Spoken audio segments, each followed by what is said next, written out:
Halo semua, kembali lagi bersama saya Johan di Jurnal Trading ID. Jadi pada kesempatan video kali ini, ya seperti biasa kita akan membahas kembali untuk update dari pergerakan XAUSD atau gold ini sendiri. Dan ya seperti yang kita lihat ya, kemarin itu gold mengalami rejection yang cukup kuat ya dari level harga 2789 ya, turun dengan level terendah atau lowest point-nya itu di 2731 teman-teman gitu, atau turun sekitar 1,5% ya untuk sampai ke penutupannya teman-teman, yaitu closing di 2743 teman-teman. Dan untuk hari ini kalau kita lihat memang secara daily candle ya, ini terbentuk yang namanya bearish engulfing ya untuk daily candle-nya. Kalau kalian perhatikan nih, ini ada bearish engulfing, cuma memang belum bisa dikatakan rejection cukup oke untuk si daily-nya, karena memang posisi daily kalau kita lihat ini masih jauh ya dari kata dia berubah tren gitu. Jadi untuk tren memang secara intraday ya, ini dia ada rejection dan penolakan cukup signifikan, tapi secara daily juga di sini masih belum benar-benar berubah tren, artinya dia masih berada dalam siklus uptrendnya dia teman-teman gitu. Dan kalau kita lihat juga di sini ya, ini untuk yang daily-nya, di sini ada support ya, sebenarnya ini support level yang dia bentuk nih dari base yang sebelah sini, itu dengan range harga kurang lebih di 2710 ya, 2710 kurang lebih ya, sampai kurang lebih di level 2750-an teman-teman gitu. Jadi ini adalah range ya yang bisa dikatakan sebagai support ya dari si daily candle-nya teman-teman gitu. Jadi kalau misalkan kita mau lihat gold untuk decline lebih lanjut lagi, kita bisa lihat dulu apakah daily candle kalau gold ini bisa closing di bawah 2710 atau tidak gitu. Tapi kalau misalkan in case dia bisa berhasil closing di bawah 2710 untuk daily candle ya, terutama di hari ini, berarti kita bisa lihat untuk Senin depan ya atau minggu depan itu bisa ada penurunan lebih lanjut lagi dari si gold itu sendiri teman-teman gitu. Terus banyak dibahas juga itu kan ada dari NFP ya teman-teman ya gitu, karena hari ini kan NFP nih ya. Nah, mungkin untuk technical analysis kita akan bahas nanti ya. Kita akan coba bahas untuk news dulu malam hari ini. Jadi hari ini itu ada NFP ya, NFP di jam 19.30 seperti biasa. Kemudian untuk this week ya, ini kan ada rekapan ya. Nah, kita mulai dulu dari Jones Job Opening. Kalau dari Jones Job Opening memang sepertinya kurang bagus ya untuk reportnya dari George, pembukaan lapangan pekerjaan barunya nih gitu ya, dari 7.861 ke 7.443, di mana pembukaan lapangan pekerjaan baru ini juga menurun karena posisi suku bunga terlalu tinggi juga. Sebenarnya itu karena inflasi masih cukup tinggi gitu ya. Makanya CPI juga melemah ya. Makanya pembukaan lapangan pekerjaan baru juga agak terganggu nih teman-teman gitu loh. Kan otomatis kalau CPI melemah ya PPI juga pasti melemah, dan nanti dampaknya ke pasar tenaga kerja teman-teman gitu. Jadi ini pasar tenaga kerja untuk lapangan baru masih kurang oke ya. Tapi kalau kita lihat di ADP ya, ADP-nya ini bagus ya, dari 159 ke 233. Artinya memang pembukaan lapangan pekerjaan baru memang belum begitu banyak ya lapangan pekerjaan barunya, tapi untuk rekrutmen orang-orang yang sudah bekerja ya itu cukup banyak teman-teman gitu. Lalu kalau kita lihat juga dari jobless claim ya di hari Kamis kemarin itu menurun dari 228 ke 216 ya, yang menunjukkan bahwa sebenarnya secara sentimen ya, dari dua faktor ini aja kita lihat bahwa sebenarnya tenaga kerja itu tidak bertumbuh, tapi dia seperti dipres gitu agar lebih padat lagi isinya teman-teman gitu. Jadi memang sebenarnya kalau saya lihat ya, ini masih agak rancu sih gitu loh. Ini masih agak rancu antara dia mau bagus atau enggak ya. Tapi kalau kita lihat dari forecast yang hari ini ya untuk NFP-nya gitu nih di sini, itu memang cukup kacau ya, dari 254 ke 106 gitu teman-teman. Jadi sebenarnya ini agak jelek ya gitu teman-teman. Ini agak jelek setelah saya teliti lebih dalam lagi gitu ya. Pembukaan lapangan kerja mungkin agak sedikit mengganggu proses dari rekrutmen gitu ya, itu kalau saya perhatikan gitu ya. Cuma karena tadi kita lihat ADP juga bagus, jobless claim juga bagus, mungkin bisa agak sedikit mendongkrak ya dari hasil apa ya, dari hasil forecastnya dia itu sendiri gitu teman-teman gitu. Makanya mungkin kalau untuk saat ini saya perhatikan adalah di bawah previous ya, di bawah previous tapi di atas forecast gitu. Kan forecastnya 106 nih ya. Ya, tapi mungkin bisa di 160 atau 200 ya. Tapi di bawah previous nih, di bawah 254 gitu teman-teman gitu. Itu kalau yang saat ini saya perhatikan. Tapi intinya adalah masih negatif sebenarnya begitu teman-teman gitu. Cuma untuk sejauh mana datanya nanti kita akan lihat pada saat real, pada saat di 1930 nanti gitu teman-teman. Oke. Nah, ini unemployment rate juga tidak ada penambahan ya, masih 4,1 juga. Terus pendapatan rata-rata ini ada sedikit penurunan dari 0,4 ke 0,3 gitu teman-teman. Gitu. Jadi ya sebenarnya cukup worse ya setelah saya perhatikan lebih detail ya untuk si DXY gitu ya. Cuma memang yang perlu kita pertimbangkan adalah dari si ADP yang tadi gitu. Biasanya sih gitu. Biasanya kalau ADP bagus, jobsnya jelek, itu bisa di atas forecast tapi di bawah previous. Biasanya begitu gitu ya. Tapi karena saya bukan cenayang ya, jadi ya let's see nanti bagaimana ya gitu teman-teman. Pokoknya untuk hari ini sebenarnya saya belum ada trading gold ya. Belum ada trading gold sama sekali. Paling nanti saya akan spill aja outlooknya, kira-kira saya akan tunggu di mana untuk buka posisi nanti gitu teman-teman gitu. Oke, sekarang kita mulai juga untuk OI data ya. Jadi ini OI data udah update juga sih gitu ya. Nah, kita cek dulu OI data metals gold ya. Jadi sebenarnya teman-teman untuk OI data ini banyak banget yang tanya ke saya, Bang, cara lihatnya itu gimana gitu, cara baca gimana. Untuk OI data ini udah saya buatkan khusus videonya. Kalian boleh search di JTSC ya, cara baca OI data ya, how to master your trading with OI data ya. Ini sudah ada teman-teman, sudah saya buatkan videonya gitu teman-teman ya. Ini bentar, internetnya kayaknya agak loading ya. Dia nggak mau loading soal di sini.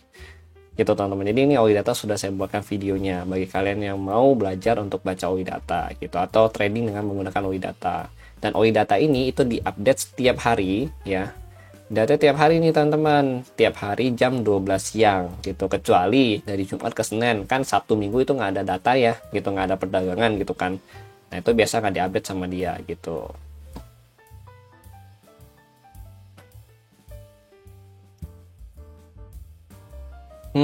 OI datanya nggak bisa diakses di web teman-teman, tapi saya tadi sempat screenshot ya. Saya sempat screenshot dan kasih ke grup ya. Oke, tadi saya sempat screenshot, bentar.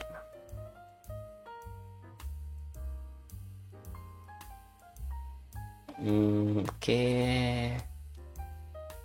Nah ini nggak tahu dia kenapa nggak mau loading, saya juga bingung ya webnya. Padahal internetnya lancar kok gitu.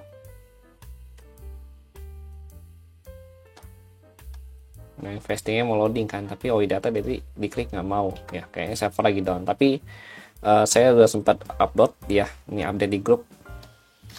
Ini untuk yang OI data hari ini ya, jadi kalau kita lihat memang masih condong untuk naik ke atas ya. Jadi bullish movement ini yang 0 DTE ya, update tanggal 31 Oktober kemarin gitu. Ini update yang tadi siang gitu ya, masih cenderung ke atas ya. Tapi Bang, apakah bisa kita pakai OI data ini sebagai patokan ya? Sekarang kita lihat dulu gitu loh. Kita lihat dulu harga opennya di mana gitu, supaya kita nggak main asal bilang untuk dia naik atau turun berdasarkan OI data ini ya gitu loh. Sekarang kita lihat untuk open price dia itu di 2743 gitu. 2743. Oke, 2743 berarti 2743 kita ambil 2740 gitu. Nah, di bawah 2740 itu ada 2725, 2730 ya sebagai targetnya, kemudian 2710 ya. 2710 dan 2695 sampai 2700 gitu ya. Worst case-nya untuk malam ini dia bisa turun ke 2690-an teman-teman gitu. Ini untuk worst case, extremely ya, dia turun teman-teman. Dan untuk kenaikan ini dia di atas 2740 itu ada di 2750 ya sampai 2760, kemudian 2770 sampai 2775, lalu 2785 ya sini teman-teman sampai 2800 gitu. Ini untuk extremely kenaikan dia bisa sampai kurang lebih, untuk saat ini saya masih mantau saya 2785 gitu teman-teman. Oke. Nah, kemudian untuk yang 2800 ya who's know ya apakah akan tercapai dalam waktu dekat ini atau enggak gitu teman-teman. Tapi kalau saya lihat memang sepertinya market ini butuh koreksi dulu ya. Seperti yang saya bilang di channel Telegram ya, kalau kalian lihat nih, ini nanti saya share ya, saya share ke kalian di channel utama gitu, ini saya di community gitu. Nah, kemudian nih kemarin saya sudah bilang di channel utama nih ya, yang kemarin nih ya, hari ini closing candle bulanan dan besok Jumat disertai dengan NFP pada saat candle bulanan gitu. Dan karena saya banyak banget dapat DM, Bang, kira-kira gold saat ini lebih bagus untuk buy atau sell. Nah, di sini saya jelasin kondisinya. Dengan kondisi market berada pada ATH, sebetulnya tidak begitu direkomendasikan untuk trading gitu. Tapi kalau saya secara personal nih ya, masih lebih prefer sell ketimbang buy gitu ya. Jadi selama market belum membuat ATH baru, artinya peluang untuk sell atau hold posisi sell itu masih lebih besar ketimbang hold atau ambil posisi buy gitu ya. Dan kalau dibilang resikonya mana, semuanya resiko ya, dan benar-benar sama-sama tinggi resikonya. Cuma kalau dibilang pilih salah satu dong, Bang, biar nggak labil gitu ya, justru untuk saya masih merasa kayak lebih, selama di belum ATH baru ya, patokan saya ATH baru itu masih lebih besar resiko buy gitu teman-teman, masih lebih besar resiko buy ketimbang sell gitu kalau disuruh pilih ya, untuk yang lebih resiko besar mana gitu. Tapi kalau kita lihat dari POV yang lain ya, secara technical analysis atau TA itu memang sudah waktunya koreksi untuk si gold ini sendiri. Tapi secara fundamental terus sentimen, apalagi card rate di bulan ini ya kan, itu memang masih lebih potensi untuk naik lagi untuk goldnya gitu. Cuma kalau saya lihat memang dia ada potensi untuk koreksiin dulu ya, diturunin dulu sama dia, nanti pada saat mau card rate baru dinaikin lagi sama dia gitu. Ya, kalau saya lihat sih begitu gitu teman-teman. Nanti malam saya akan update lagi deh di channel ya. Jadi kalau untuk yang belum masuk, kalian boleh masuk ke channel utama Juna Trading ID ya. Dan ini cuma satu channel doang gitu teman-teman. Oke, kemudian sekarang kita mau bahas technical analysis ya. Nah, kalau secara technical ya, ini tadi kita udah bahas nih secara daily, selama dia belum closing di bawah 2710 ya, ini peluang naiknya tuh masih ada gitu. Tapi kalau misalkan dia closing di bawah 2710 ya, itu dia peluang untuk turun atau retest lagi ke level harga 2672 itu lebih besar gitu teman-teman. Nah, ini nanti dia akan potensi ke sini nih kalau dia berhasil closing di bawah 2710 ya gitu. Ini kalau kita ngambil dari daily-nya. Nah, di sini teman-teman 2672 sampai 2644 ya. Tapi ya let's see dulu nanti apakah dia bisa closing di bawah 2710 atau tidak gitu. Oke, sedangkan ini untuk ATH-nya dia 2788 ya teman-teman ya gitu. Memang secara daily ini ada bearish engulfing ya.